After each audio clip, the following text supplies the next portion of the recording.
Hi children. ఇప్పుడు మనం నీటిలో మునిగేవేటి, నీటిలో నీళ్ళు ఏం పీల్చుకుంటాయి ఏం పీల్చుకోవో తెలుసుకుందాం. ఇదేంటి? రాయ. ఓకే.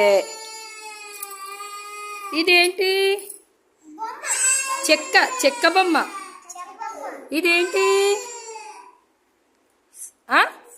స్పాంజీ.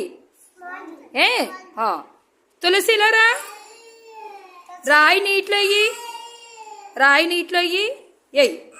Very good. కూర్చో. దక్షిత ఇలారా. చెక్క బొమ్మ నీటిలో ఎయ్యి. Okay, very good. తర్వాత జులేకెళ్ళరా. స్వాంజీ నీటిలో ఎయ్యి. Very good. ఇక్కడ 3 వస్తువులు ఉన్నాయి.